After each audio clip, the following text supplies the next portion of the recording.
who's had his eye on this one, players that stood out for him. But your initial reaction to this result, Mark? I'm really shocked because I was watching the first half and it could have been, 4-0 at half time. So Argentina with the goals that disallowed, the dominance. Look, it was a soft penalty, we have to admit, but Argentina was so dominant in the first half, and you kind of felt this could go the way that that Louis kind of predicted yesterday in terms of 6 or 5-1. But Saudi were fantastic second half, and I remember being a youngster watching Cameroon beat Argentina in the opening game of the World Cup in 1990, and that was one of the shocks, the biggest shocks ever.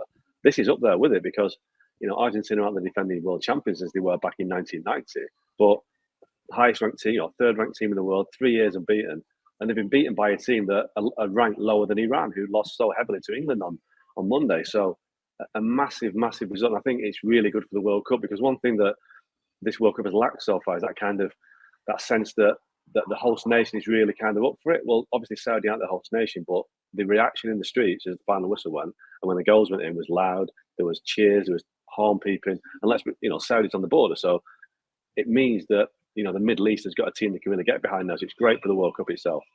Mark, let me ask you a question here based on this game. Obviously, you mentioned that game in 1990. I remember it as well. Would you say, because, everything that we've talked about Argentina, I mean, I don't have them winning the whole group. I didn't predict that, but I obviously, like many, had them going very far. Obviously, it's just still the first game. So, I feel sorry for Poland and Mexico because Argentina probably going to get very angry after this. But would you say that this is the biggest upset in World Cup history? Oof. No, I think Cameroon beating Argentina was big. I think USA beating England back in the 1950 was big, and I think Brazil won Germany 7 was a pretty big shock as well. So I think there are there are bigger shocks than this, but I think nobody saw this coming. Nobody. So there might be some clever people out there that said well, Argentina aren't great. I saw it coming. No, they didn't. This is a massive shock, and it is what the World Cup is about. It's about people being jolted a little bit, thinking, wow, it is a world game now. It's not just about the super heavyweight nation. This is Saudi Arabia beating Argentina. That's just one of the world heavyweights. So no, this is a massive result, and it will be top 5, top 10 shock, definitely. Yeah, of course, whatever happens at the end of this tournament, that's going to be one of the big storylines from it, one of the headlines, even if Argentina go on to win the whole thing, which leads me to my next question for both of you guys.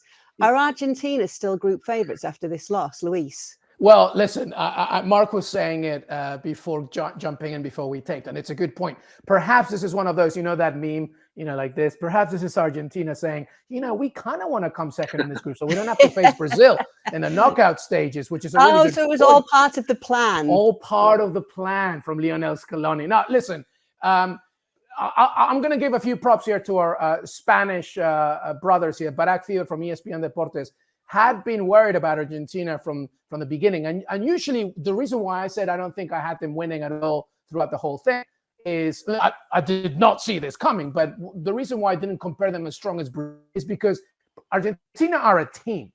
Brazil are a squad. And when you have a few pieces that are missing or not clicking like we saw today, there's not much that Argentina can answer from their bench. Obviously, they're talented. Obviously, there's so much, poise from the midfield to attack, including Lionel Messi, of course. But every now and again, you could see the thinness of their squad. Having said all that, I still see them getting out of the group. It's just going to be interesting what happened in the knockout stages. And maybe other teams are going to be like, listen, like the high line works against this Argentinian side. They don't like it when the Mike Tyson quote, everybody has a plan until you punch them in the face. That's exactly what Saudi Arabia did. And I think other teams will do that. What do you think, Mark? Yeah, I must admit that Argentina's long unbeaten run. I did actually wonder, how deep is that run? Because a lot of it was done during COVID, and they were only playing games against, fellow South American nations. They weren't really tested against, the major European teams. Yes, they beat Italy in the finalissima, but how good is this team? How good is the run? And they're quite an old team. They're reliant on Messi. So, but saying all that, I didn't expect that run to end against Saudi Arabia. I did think that Argentina would go far because they've got, like I said, a great fan base here in Qatar. They are a real superpower nation, and I felt there might be some sort of some kind of fate around Messi in the World Cup. But looking at them today, they have got flaws in the team, and I don't think you could say they're on the same par with Brazil and some of the major European nations. So they might even get out of the group. Mexico and Poland, Poland. That's our first biggest hot take, I think, of ESPN FC Daily. Yeah, well, Kate, what do you think? That's it. Let's stay there. Let's stay there because I think of course they're getting out of the group. Of course they're getting out of the group. Of course they're getting out of the group. You think? Yeah. Click record on that now. I'm happy to have it played back to me. I won't be embarrassed if not. Listen, I'll follow up on that. Listen, Poland always get to major tournaments, but they never really deliver. But they've got Robert Lewandowski. Lewandowski can win a game on his own against anybody.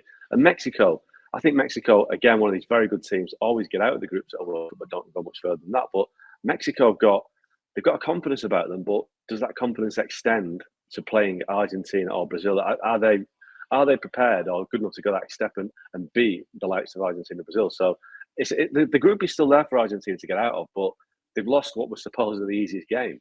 So it's only going to get tougher now. So I don't think we can say with any confidence that Argentina are getting through.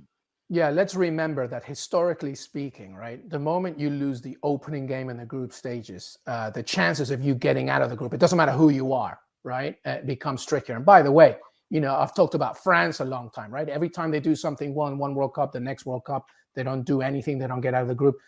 There's no reason why that couldn't be the case with Argentina. Thanks so much for watching ESPN on YouTube. And for more sports highlights and analysis, be sure to download the ESPN app. And for premium content and live streaming, subscribe to ESPN Plus.